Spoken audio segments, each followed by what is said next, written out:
முன்னொரு காலத்துல ஒரு அழகான ராஜ்யத்தை ஒரு மன்னர் ஒருத்தர் ஆண்டுகிட்டு வந்தாரு. எல்லா மக்களுமே ரொம்ப மகிழ்ச்சியா வாழ்ந்துகிட்டு வந்தாங்க.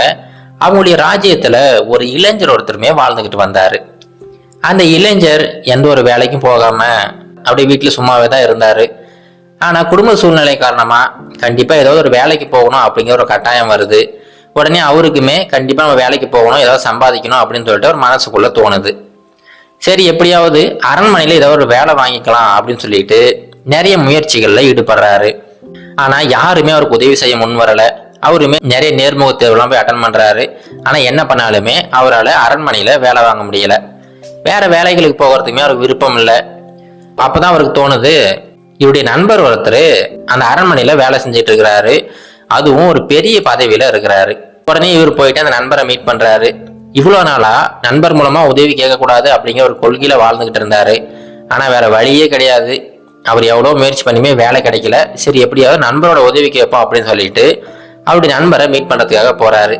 அவருடைய நண்பர் பார்த்தீங்கன்னா ஒரு பெரிய படை தளபதியா இருக்கிறாரு. மன்னருக்கு ரொம்ப நெருக்கமானவர். மன்னர் என்ன முடிவு எடுக்கிறதா கூட அமைச்சர்கள், படை தளபதிகள் அப்படி எல்லாரையும் கூட்டி வச்சுதான் முடிவெடுப்பாரு.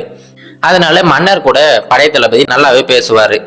இப்போ இந்த இளைஞர் அவருடைய நண்பர்கிட்ட போயிட்டு, இதான்ப்பா விஷயம், எனக்கு எப்படியாவது இந்த அரண்மனையில ஒரு வேலை வாங்கி கொடு அப்படின்னு சொல்லிட்டு கேட்கிறாரு. உடனே அந்த படை தளபதி சரிப்பா, உனக்கு என்ன தெரியும் இங்க வேலை வாங்கி தர சொல்ற, உனக்கு ஏதாவது ஸ்பெஷல் ஸ்கில்ஸ் இருக்குதா அப்படின்னு சொல்லிட்டு கேட்கிறாரு. அதுக்கு அந்த இளைஞர் சொல்றாரு, அப்படி ஸ்பெஷலா எந்த ஒரு திறமைகளும் என்கிட்ட இல்லை, ஆனா எந்த வேலை கொடுத்தாலும் செய்வேன், எல்லா வேலைகளையுமே நான் செய்வேன் அப்படின்னு சொல்லிட்டு சொல்றாரு.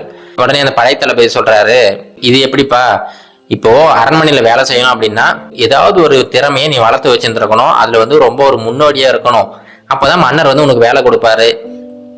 இப்ப நீ எந்த ஒரு திறமையுமே இல்லை அப்படிங்கிறிய, எப்படி நான் போய் வேலை கேட்கறது அப்படிங்கிறாரு. சரி, ஏதாவது பண்ணி உதவி பண்ணப்பா அப்படின்னு சொல்லிட்டு அந்த இளைஞருமே கேட்கிறாரு. சரி வா அப்படின்னு சொல்லிட்டு அந்த படை தளபதி இந்த இளைஞரை கூப்பிட்டுக்கிட்டு மன்னர்கிட்ட போறாரு. மன்னருமே இதே கேள்வியை கேட்கிறாரு. அதுக்கு அந்த இளைஞர் அவர் சொன்ன அதே பதில தான் சொல்றாரு.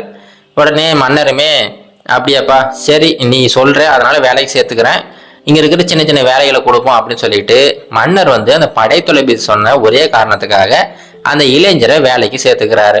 அந்த இளைஞருக்கு ரொம்ப மகிழ்ச்சி. ஒரு வழியா நம்ம அரசாங்கத்துல வேலை வாங்கிட்டோம் அப்படின்னு சொல்லிட்டு தினமும் காலையில சீக்கிரமாவே வந்துருவாரு. இப்போ அவருக்குன்னு பாத்தீங்கன்னா எந்த ஒரு முக்கியமான வேலைகளையுமே கொடுக்க மாட்டாங்க. அங்க இருக்கிற சின்ன சின்ன வேலைகளை கொடுப்பாங்க. அந்த வேலைகளை செஞ்சுட்டு அவர் தினமும் வீட்டுக்கு போயிடுவாரு. இதே வாடிக்கையா வச்சிருந்தாரு. ஒரு சமயம் மன்னர் இந்த இளைஞரை கூப்பிடுறாரு. கூப்பிட்டுட்டு, இங்க பாருப்பா, உனக்கு ஒரு முக்கியமான வேலை கொடுக்குறேன்.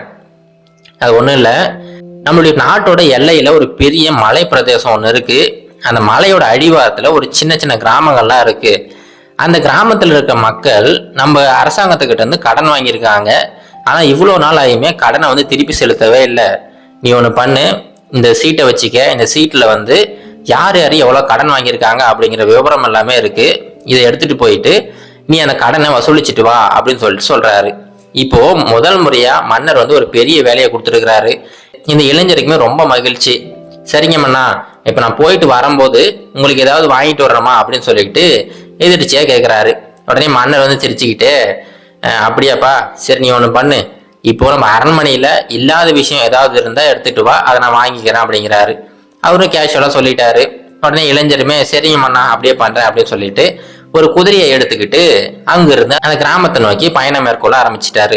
ஒரு வழியா ஒரு சில நாட்கள் கழிச்சு அந்த கிராமத்துக்கு வராரு. அங்க பார்த்தா நிறைய மக்கள் வேலை செஞ்சுக்கிட்டு இருக்காங்க. இவர் குதிரையிலிருந்து இறங்கின உடனே ஏதோ பெரிய அதிகாரி வந்துட்டாருன்னு சொல்லிட்டு எல்லாருமே அங்க ஒண்ணு கூடுறாங்க. எல்லாரும் முன்னாடியுமே இந்த இளைஞர் என்ன சொல்றாருன்னா, இங்க பாருங்கப்பா, நீங்க அரசாங்கத்துக்கிட்ட இருந்து நிறைய கடன் வாங்கியிருக்கீங்க. இப்ப அந்த கடனை திருப்பி செலுத்த வேண்டிய காலம் வந்துருச்சு. நான் எல்லாருடைய பேரையும் படிக்கிறேன், நீங்க எவ்வளவு கடன் வாங்கியிருக்கீங்க அப்படிங்கிறதும் படிக்கிறேன், தயவு செஞ்சு கொண்டு கொடுத்துருங்க அப்படின்னு சொல்லிட்டு பெயர்களை படிக்க ஆரம்பிக்கிறாரு. அப்படி படிச்சுக்கிட்டே இருக்கும்போது அந்த மக்களை பார்த்தா எல்லாருமே ரொம்ப சோகமா இருக்காங்க. விசாரிச்சாதான் தெரியுது, அவங்களே ஆல்ரெடி பஞ்சத்துல தான் இருக்காங்க.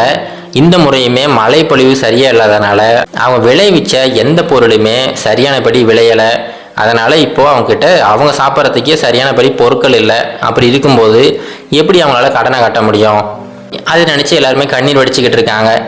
உடனே இந்த இளைஞர் சொல்றாரு, இப்போ என்னதான்ப்பா பிரச்சனை, இப்போ கடனை இப்போ கட்ட முடியுமா முடியாதா அப்படின்னு சொல்லிட்டு கேட்குறாரு.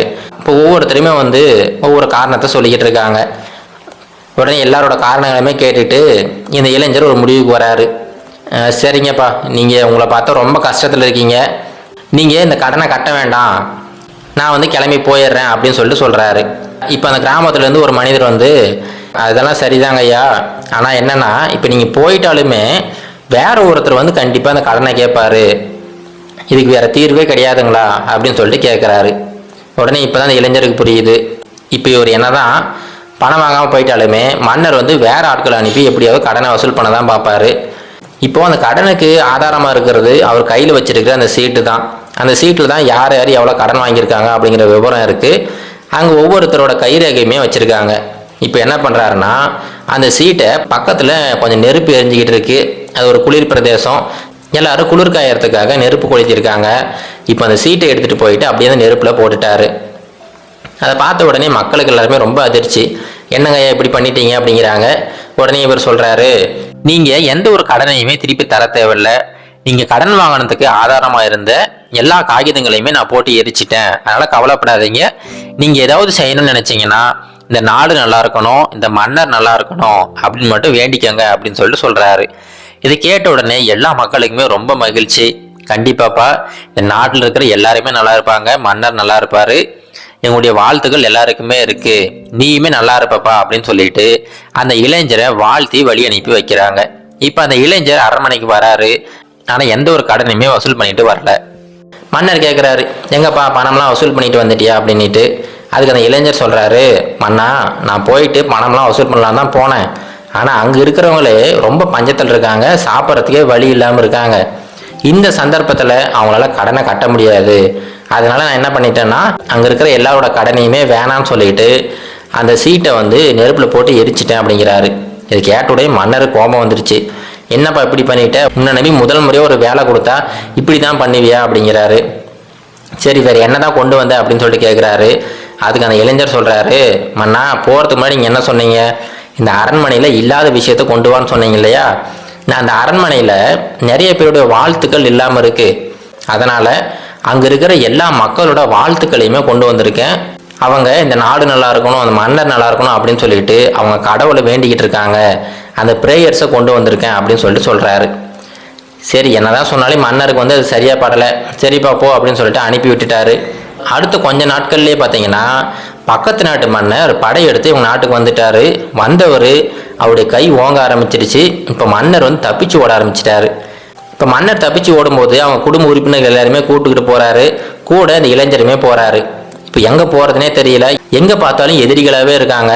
இப்போ அந்த இளைஞர் சொல்கிறாரு, மன்னா எனக்கு தெரிஞ்ச ஒரு இடம் இருக்குது, அங்கே நம்ம போனோம்னா கண்டிப்பாக பாதுகாப்பாக இருக்கலாம் அப்படின்னு சொல்லிட்டு முதல்ல ஒரு கிராமத்துக்கு போனார் பார்த்தீங்களா வரி வசூல் பண்ணுறதுக்காக, அதே கிராமத்துக்கு மன்னரை கூட்டிகிட்டு போகிறாரு.